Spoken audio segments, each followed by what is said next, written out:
ফসল ভরা দৃষ্টি, নদী জল ফুল ফল, আমাদের কৃষি ও কৃষ্টি, আমাদের কৃষি ও কৃষ্টি। দর্শক, স্বাগত জানাচ্ছি RTV কৃষি বিষয়ক অনুষ্ঠান প্রভিটো ফিড অ্যান্ড হ্যাচারিজ লিমিটেড কৃষি ও কৃষ্টি অনুষ্ঠানে। আমাদের কৃষি ও কৃষ্টি। আজকের পর্বে আপনাদের সামনে তুলে ধরব মাছের পোনা উৎপাদনের উপর বিশেষ প্রতিবেদন, বিলুপ্ত হয়ে যাওয়া মাছের মিউজিয়ামের ওপর মূল প্রতিবেদন, বিষয়ভিত্তিক নীতি নির্ধারক, বিশেষজ্ঞ অতিথির আলোচনা এবং মাছ চাষের জন্য পুকুর নির্বাচন নিয়ে কৃষি টিপস। আজকের কৃষি ও কৃষ্টি অনুষ্ঠানে অতিথি হিসেবে আছেন বাংলাদেশ মৎস্য গবেষণা ইনস্টিটিউটের প্রধান বৈজ্ঞানিক কর্মকর্তা ডক্টর মোহাম্মদ আনিসুর রহমান। কেমন আছেন আপনি? আলহামদুলিল্লাহ, আমি ভালো আছি। আপনারাও নিশ্চয়ই ভালো আছেন? জি, ভালো আছি। আপনাকে স্বাগত RTV স্টুডিওতে। ধন্যবাদ। দর্শক, বিশেষজ্ঞ অতিথির সাথে কথা বলবো, তবে তার আগে আপনাদের দেখাবো মাছের পোনা উৎপাদন ও মাছের উপর তথ্যভিত্তিক বিশেষ প্রতিবেদন। আমাদের কৃষি ও কৃষ্টি।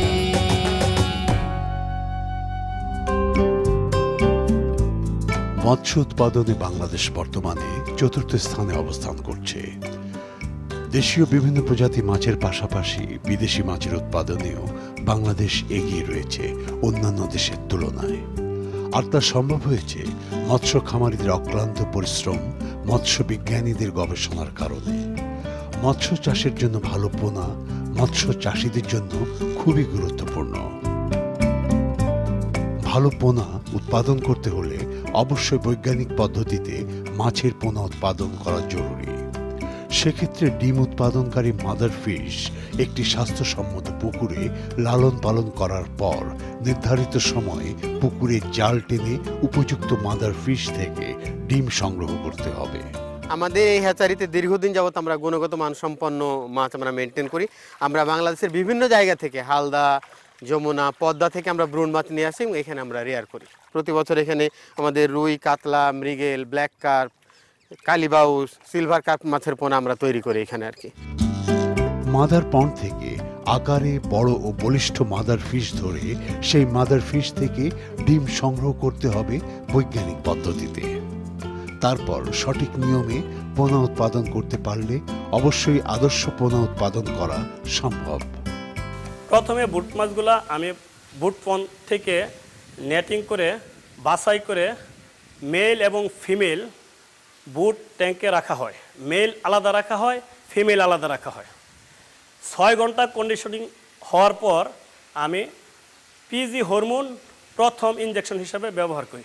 পিজিএসসিজি ইনজেকশন দেওয়ার পরে তাদেরকে আবার ছেড়ে দেওয়া হয় আর কি, এবং তারপর সেখান থেকে ফার্টিলাইজড এগ সংগ্রহ করে আবার ট্যাঙ্কে দেওয়া হয়। ফার্টিলাইজড এগটা হ্যাচ করার পরে আপনারা এখানে দেখছেন যে এটা এই 2 দিনের হ্যাচ করা পোনা।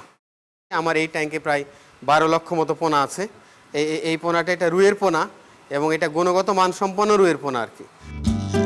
গুণগত স্বনামধন্য হ্যাচারি থেকে মাছের পোনা সংগ্রহ করে সরকারি বেসরকারিভাবে পুকুরে মাছ চাষ করতে পারলে মৎস্য চাষে আমাদের দেশ প্রথম স্থান দখল করতে পারবে, এমনটাই ধারণা মৎস্য গবেষকদের। আমাদের কৃষি ও কৃষ্টি। দর্শক, আমাদের দেশে অনেক মাছের পোনা উৎপাদনকারী হ্যাচারি থাকলেও মানসম্পন্ন পোনা উৎপাদনকারী হ্যাচারির সংখ্যা খুবই কম। দেশীয় প্রজাতির বিভিন্ন মাছের বিলুপ্তির কারণ এবং সেই সব মাছের সংরক্ষণ নিয়ে এখন আমরা কথা বলবো আমাদের বিশেষজ্ঞ অতিথির সাথে। মাছ চাষ তো বর্তমানে ব্যাপকভাবে বেড়েছে, কিন্তু তারপরেও পোনা উৎপাদন, সঠিক উন্নত মানের পোনা সংরক্ষণ কিংবা সংগ্রহের ক্ষেত্রে দেখা যায় যে চাষিরা সঠিক সিদ্ধান্ত নিতে পারে না। তো সেক্ষেত্রে উন্নত মানের পোনা উৎপাদনের জন্য আপনি কি পরামর্শ দেবেন? দেখুন, শুরুতেই আমি RTVর সুপ্রিয় দর্শক শ্রোতাকে শুভেচ্ছা জানিয়ে নিতে চাই। আর একটি কথা বলবো একই সঙ্গে খুব প্রাসঙ্গিক হবে, সেটা আপনারা জানেন যে ভালো চারায় ভালো ফসল বা ভালো বীজে ভালো ফসল, সেটি মাছের ক্ষেত্রেও প্রযোজ্য। পোনা তৈরির ক্ষেত্রে যে মা এবং বাবা অর্থাৎ পুরুষ এবং স্ত্রী মাছ সিলেক্ট করতে হবে, এইটাই সর্বাগ্রে খেয়াল রাখতে হবে। এবং একটা জিনিস প্রায়শই আমাদের দেশে কৃষকেরা ভুল করে থাকেন, যেটি এখানে এই প্রসঙ্গে বলতেই হবে, ইনব্রিড অর্থাৎ এটা মনুষ্য সমাজেও আছে যে একই পরিবারের যদি ভাই বোনের ভিতরে বিয়ে শাদী হয় তখন সন্তান হয় বিকলাঙ্গ। এই সমস্ত বিষয়টাও গুরুত্বের সঙ্গে লক্ষ্য রাখতে হবে। আর সর্বোপরি তাদের সমস্ত রকম পরিচর্যা হাইজেনিক হতে হবে, পুকুর পরিচ্ছন্ন থাকবে যেখানে এই প্রজনন প্রক্রিয়াটি হবে, এবং তাদের ঠিক একবার আঙ্গুলি পোনা পর্যন্ত করা পর্যন্ত তাদের নার্সিং এবং খাবার যেটা দিতে হবে সেদিকেও সঠিক মানসম্পন্ন খাবার এবং সঠিক যত্ন নিলে আশা করা যায় ভালো পোনা পাওয়া যাবে। তো আগে তো আমাদের দেশে উন্মুক্ত জলাভূমিতে প্রচুর পরিমাণে বিভিন্ন প্রজাতির মাছ পাওয়া যেত। তো কি করলে, কি পদক্ষেপ নিলে উন্মুক্ত জলাভূমিতে সেই আগের মতো আবার মাছের বিপুল সংগ্রহ কিংবা সরবরাহ পাওয়া যাবে? মাছ ধরতে গিয়ে কারেন্ট জাল ব্যবহার করা, এমন কিছু সূক্ষ্ম সুতার জাল ব্যবহার করে মাছ সহ সমস্ত রকম মাছ উঠে চলে আসে, এটি একরকম। আরেকটি হলো যে জলাশয়কে শুকিয়ে, অর্থাৎ আধুনিক যন্ত্রপাতি ব্যবহার করে শুকিয়ে মাছ ধরে ফেলা, তাহলে তো পরবর্তী যে প্রজন্ম সেখান থেকে আসবে তারা তো সেখানে থাকতেই পারছে না। আশা করি ভবিষ্যতে এই মৎস্য খাতে আরও অনেক চাষি নিযুক্ত হবে এবং আমরা আরও বেশি উন্নয়নের দিকে এগিয়ে যাব। তো এই খাত, মৎস্য খাত নিয়ে আপনার সাথে আবারও আলোচনা করব। এই মুহূর্তে নিয়ে নিচ্ছে একটা বিরতি। দর্শক, প্রভিটা ফিড অ্যান্ড হ্যাচারিজ কৃষি ও কৃষ্টির এই মুহূর্তে নিয়ে নিচ্ছে একটি বিরতি। কিছুক্ষণ পরেই ফিরে আসবো। আমাদের কৃষি ও কৃষ্টি।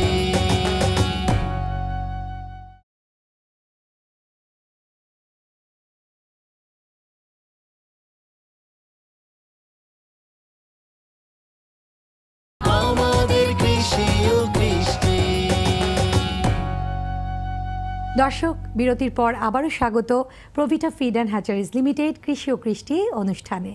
প্রিয় দর্শক, মৎস্য খাত নিয়ে অতিথির সাথে কথা বলার আগে চলুন দেখে আসি হারিয়ে যাওয়া বিভিন্ন প্রজাতির মাছ সহ দেশি বিদেশি মাছের মিউজিয়ামের ওপর মূল প্রতিবেদন।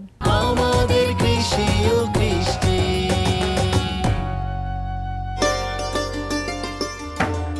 রূপালী ইলিশের দেশ আমাদের এই বাংলাদেশ।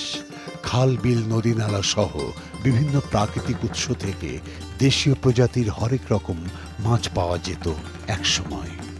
বর্তমানে অনেক প্রজাতির মাছ জাদুঘরেই দেখা যায়, যা নতুন প্রজন্ম বাস্তবে দেখেনি আজও পর্যন্ত। বিরল প্রজাতির দেশি বিদেশি মাছের সাথে নতুন প্রজন্মকে পরিচিত করাতে 2009 সালে বাংলাদেশ কৃষি বিশ্ববিদ্যালয়ের নয়নাভিরাম সবুজ চত্বরে স্থাপিত হয় মৎস্য জাদুঘর, যা দক্ষিণ পূর্ব এশিয়ার মধ্যে সংগ্রহ আর বৈচিত্র্যের দিক থেকে সর্ববৃহৎ।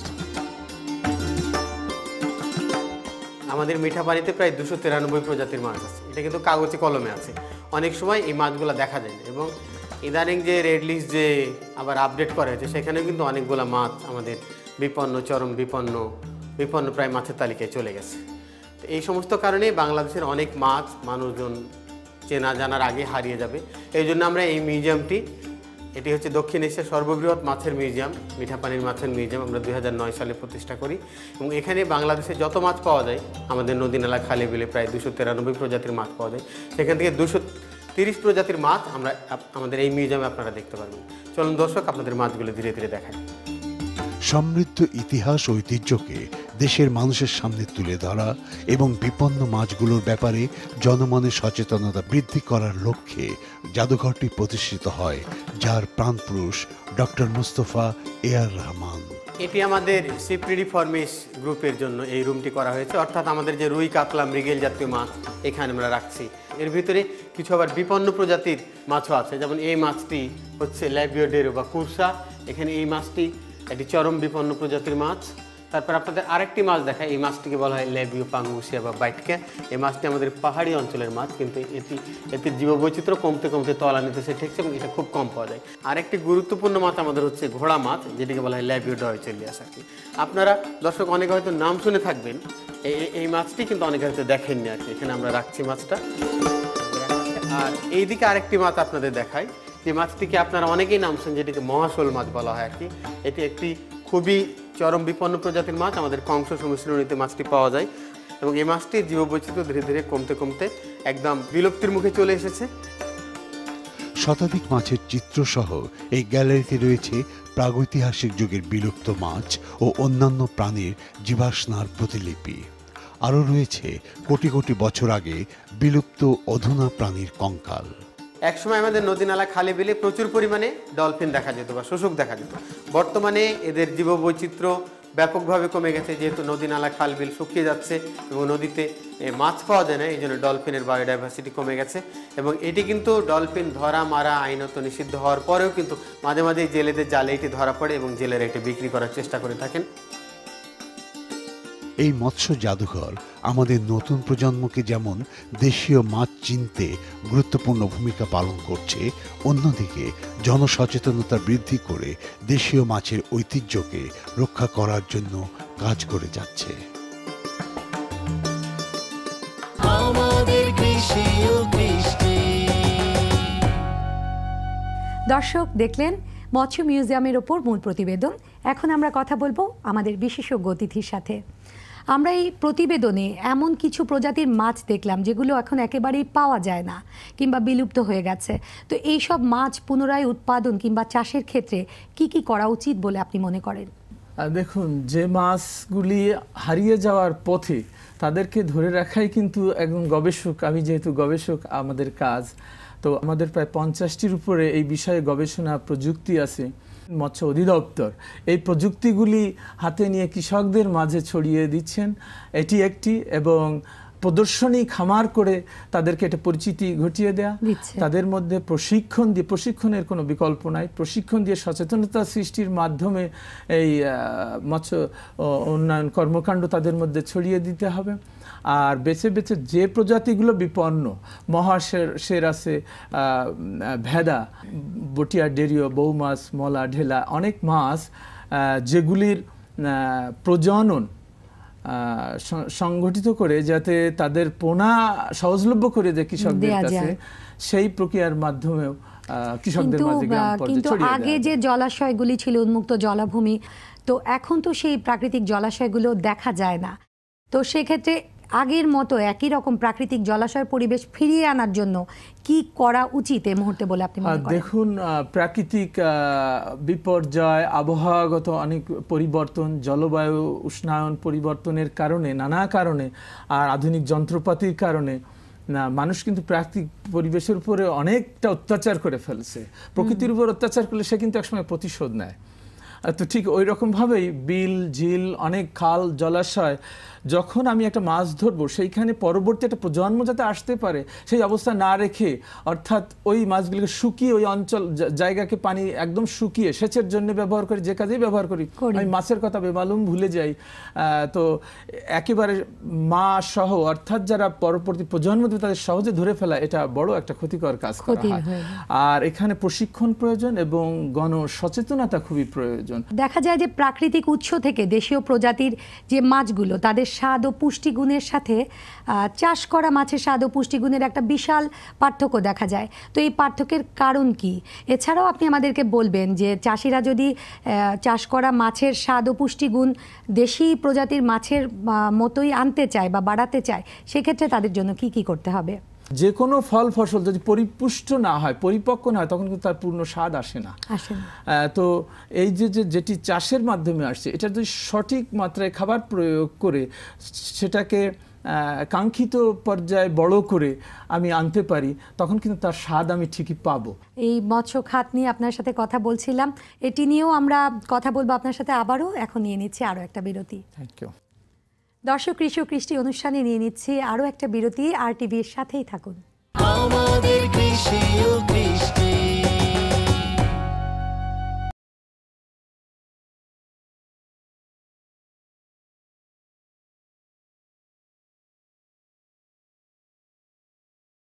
আমাদের কৃষি ও কৃষ্টি। বিরতির পর সবাইকে আবারও স্বাগত প্রভিটা ফিড অ্যান্ড হ্যাচারিজ লিমিটেড কৃষি ও কৃষ্টি অনুষ্ঠানে। আপনার কাছে প্রথমেই জানতে চাইব, আপনারা তো মৎস্য গবেষণা নিয়ে অনেকদিন কাজ করছেন, তো বিশ্বের মধ্যে বাংলাদেশ বর্তমানে ৪র্থ অবস্থানে আছে মৎস্য উৎপাদনের দিক থেকে। এই সফলতার পিছনের কারণ কি, এবং এই ৪র্থ অবস্থান থেকে ১ নম্বরে আসার জন্য আমরা আরও কি করতে পারি? এই যে দেশীয় মাছের উৎপাদনের কথা বললেন, সমস্ত রকম গবেষণা এবং সম্প্রসারণ কর্মকাণ্ড মিলিয়ে সম্মিলিত প্রচেষ্টায় আজকে বাংলাদেশ মৎস্য উৎপাদনে চতুর্থ হয়েছে, একটি উদাহরণ হয়েছে। সেখানে শুধু দেশীয় মৎস্য উৎপাদন, তার সঙ্গে বাংলাদেশের যে টোটাল ইলিশ উৎপাদন, এটিও গুরুত্বপূর্ণ ভূমিকা রেখেছে। বর্তমান সরকার প্রায় 26টি উন্নয়নমূলক প্রকল্প চালাচ্ছে, একই সঙ্গে ইলিশ বিষয়ক বড় ধরনের একটা গবেষণা প্রকল্প এবং সম্প্রসারণ কর্মকাণ্ড চলছে। ওয়ার্ল্ড ফিশ ইকোফিশ সেটার সঙ্গে সম্পৃক্ত আছে। তো এগুলোর প্রেক্ষিতে যদি দেশীয় মাছের উৎপাদন বৃদ্ধির যে কর্মকাণ্ড, বিল নার্সারি স্থাপন, অবক্ষয়িত অঞ্চলে মৎস্য উৎপাদন বৃদ্ধি, যে সমস্ত মৎস্যজীবী আছে তাদেরকে আইডি কার্ড দিয়ে তাদেরকে প্রণোদনা দেয়া, তাদেরকে প্রশিক্ষিত করা, এটি এক ধরনের কাজ। আর পুকুর, নালা, খাল, বিল, বৃহৎ নদী, মোহনা, উপকূল, এটা ছেড়ে এবার দৃষ্টি ফেরাতে হবে গভীর সাগর থেকে গভীর সাগরের দিকে। এবং ব্লু ইকোনমি যে টার্ম, যেটি এখন বাজি শব্দ আপনি জানেন, যেটি 2012 সালে রিও ডি জেনেরিওতে যেটাতে কথা আসছে, সমুদ্র সম্পদকে কাজে লাগাতে পারলে আমাদের এই যে ভিশন 2021 এটা বাস্তবায়নে সহায়ক হবে। এবং 2050 সাল নাগাদ প্রায় 9 বিলিয়ন মানুষ জনতা আসবে। তাদের এই আমিষের চাহিদা মেটাতে গেলে এই সমুদ্র সম্পদকে আমাদেরকে কাজে লাগাতে হবে। আপনি কিছুক্ষণ আগে ইলিশ মাছের কথা বলছিলেন। ইলিশ আমাদের জাতীয় মাছ। এই ইলিশ মাছও বেশ হুমকির মুখে এখন। ইলিশ নিয়ে আপনাদের গবেষণা এবং সফলতা কতটুকু? আমরা কি অতীতের মতো সুঘ্রাণযুক্ত ইলিশ মাছ আর কখনো পাওয়ার আশা করতে পারি? আমি যদি ছোট ইলিশটা ধরে ফেলি, বর্তমানে একসময় 23 সেন্টিমিটার ছিল, এখন 25 সেন্টিমিটার, প্রায় 10 ইঞ্চি পরিমাণ ইলিশ ধরা তার ছোট ধরা এটা নিষেধ। জাটকা যেটাকে বলা হয়। গণসচেতনতা প্রয়োজন। এই জাটকা, ইভেন একটি স্লোগান বলবো যে ধরুম না আর জাটকা, ইলিশ খাবো টাটকা। এটি শুধু আমার একার কথা না, আমার মনে হয় বিগত বছর পহেলা বৈশাখ উদযাপন করতে গিয়ে ব্যাপক হইচই হয়েছিল। এবং আমাদের মাননীয় প্রধানমন্ত্রী যখন এক বাক্যে ঘোষণা দিলেন যে তিনার মেনুতে ইলিশ থাকবে না, তারপরে তো এটা একটা বিশাল স্বীকৃতি পেয়ে গেল। তো সেটাতে আমি মনে করি যে বিরাট একটা সাশ্রয় হয়েছে। তার কারণ একটি ইলিশ একবারে 10 থেকে 12 লক্ষ ডিম ছাড়ে। তাহলে সে এই 22 দিন ডিম ছাড়বে, তারপর কি হবে? এগুলি তো বাচ্চা হবে, বিচরণ অঞ্চলে বিচরণ করবে। তো তাদের যদি জেলেরা ধরে ফেলে তাহলে তো সে বড় ইলিশ হওয়ার সুযোগ আর তার হলো না। তো এই বাচ্চা যখন ওই বাচ্চা যদি পরিপুষ্ট হয় তখন তার স্বাদ ফিরে আসবে। পানি যদি দূষিত না হয় তার স্বাদ সঠিক থাকবে। আর আরেকটি পরামর্শ আছে যেটি আমি বললাম যে আমার এই কথা ছড়িয়ে যাক, সেটি হলো যে মেঘনা অববাহিকা বিশাল একটি বেল্ট, এখানে তারা চলাচল করে, তাদের স্রোতের প্রয়োজনে একটি ইলিশ মাছ স্রোতের বিরুদ্ধে 24 ঘন্টায় 72 কিলোমিটার উপরে চলাচল করতে। তাদের পথ নিরাপদ রাখা, অর্থাৎ কিনা ও যে ক্যাপিটাল ড্রেজিং চিহ্নিত জায়গাতে করা, এতে কি হবে? একই সঙ্গে আমাদের নৌ রুট নিরাপদ থাকবে, ইলিশ মাছের উৎপাদন, অন্যান্য মাছের উৎপাদন বাড়বে এবং ফাইনালি জীববৈচিত্র্য সংরক্ষিত হবে, যেটা খুবই গুরুত্বপূর্ণ। ধন্যবাদ আপনাকে। আপনার কাছ থেকে মৎস্য খাত এবং বিশেষত আমাদের জাতীয় মাছ ইলিশ নিয়ে অনেক তথ্য দর্শকরা পাবে। আপনাকে আবারও ধন্যবাদ প্রভিটা ফিড অ্যান্ড হ্যাচারিজ কৃষি ও কৃষি অনুষ্ঠানের পক্ষ থেকে। ধন্যবাদ। দর্শক, কৃষি অর্থনীতিতে অবদান রাখার স্বীকৃতি স্বরূপ প্রভিটা এবং আরটিভির পক্ষ থেকে খামারি বা কৃষি গবেষকদের দেওয়া হয় ক্রেস্ট। ক্রেস্ট পাবার পর তাদের অনুভূতি কি, চলুন জেনে আসি। আমাদের কৃষি ও কৃষ্টি। Thank you very much. আরটিভিকে অসংখ্য ধন্যবাদ। আরটিভির কৃষি ও কৃষ্টি প্রোগ্রামকে ধন্যবাদ। বাংলাদেশ ফিশ মিউজিয়াম ও বায়োডাইভার্সিটি সেন্টারের পরিচালক হিসেবে আমি সবাইকে অসংখ্য ধন্যবাদ জানাচ্ছি। আমাদের কৃষি ও কৃষ্টি। প্রিয় কৃষক, অনেকে হয়তো মাছ চাষ শুরু করার কথা ভাবছেন। মাছ চাষ করতে আদর্শ পুকুর নির্বাচন করা খুবই জরুরি। আর তাই এখন আপনাদের দেখাবো মাছ চাষের জন্য পুকুর নির্বাচনের উপর কৃষি টিপস। আমাদের কৃষি ও কৃষ্টি। মাছ চাষ এদেশে একটি আদি পেশা, কিন্তু সেটার উৎকর্ষ সাধনের জন্য আমরা গবেষণা পরিচালনা করি। মাছের পুকুরটি হবে পরিষ্কার পরিচ্ছন্ন। পরিষ্কার বলতে আমি বুঝাচ্ছি যে পুকুরের পাড়ে বড় বড় গাছগাছালি থাকবে না, পুকুরের পাড় থেকে কলমিলতা, দম, হেলেঞ্চা এগুলো থাকবে না। পুকুরে কোনো কচুরিপানা থাকবে না। পুকুরের পানিটা হবে হালকা সবুজ। হালকা সবুজটা কীরকম? নতুন সদ্য বের হওয়া কলা পাতার যে রং, ঠিক পানির রংটা হবে সেরকম সবুজ। যেখানে প্লাঙ্কটন, সবুজ বলতে হচ্ছে সবুজ প্লাঙ্কটন বা শ্যাওলা থাকবে, সেই শ্যাওলাটি মাছের খাবার। আপনি দেখবেন যে অনেক পুকুরে সবুজ শ্যাওলা ঘন স্তর পড়েছে, এটি কিন্তু মাছের খাদ্য হলো, এটা বিষাক্ত। সুতরাং পুকুরটা হবে পরিষ্কার এবং পানি হবে হালকা সবুজ এবং এর গভীরতা হবে 5 থেকে 9 ফিট। এইরকম একটা পুকুরে আপনি মাছ চাষ করতে পারবেন। আমাদের কৃষি ও কৃষ্টি। প্রিয় কৃষক, কৃষি বিষয়ক যে কোনো সমস্যা, সম্ভাবনা, মতামত ও পরামর্শের জন্য লিখতে পারেন আমাদের অনুষ্ঠানে। আমাদের কাছে লিখবার ঠিকানা: প্রযোজক প্রভিটা ফিড অ্যান্ড হ্যাচারিজ লিমিটেড, কৃষি ও কৃষ্টি, Bengal media corporation limited, RTV, BACC ভবন, 102 কাজী নজরুল ইসলাম এভিনিউ, কারওয়ান বাজার, ঢাকা 1215। ইমেইল করতে পারবেন কৃষি ও কৃষ্টি @rtvbd.tv এই ঠিকানায়। কৃষি ও কৃষ্টির আমাদের এ পর্বের খনার বচন: বেঁধে রাখো কদম পাতা, সেরে যাবে যত ব্যথা। অর্থাৎ শরীরে ব্যথা থাকলে কদম পাতা হালকা গরম করে সেঁক দিলে বা শরীরে বেঁধে রাখলে ব্যথা থেকে মুক্তি পাওয়া যায়। দর্শক, আজ আমাদের হাতে আর সময় নেই। দেখা হবে প্রভিটা ফিড অ্যান্ড হ্যাচারিজ লিমিটেড, কৃষি ও কৃষ্টির আগামী পর্বে। সে পর্যন্ত সবাই ভালো থাকুন, সুস্থ থাকুন। ধন্যবাদ সবাইকে। ধন্যবাদ আপনাকেও। প্রভিটা ফিড অ্যান্ড হ্যাচারিজ লিমিটেড কৃষি ও কৃষ্টি অনুষ্ঠানে আসার জন্য প্রভিটা এবং RTVর পক্ষ থেকে আপনার জন্য রয়েছে একটি গিফট বক্স।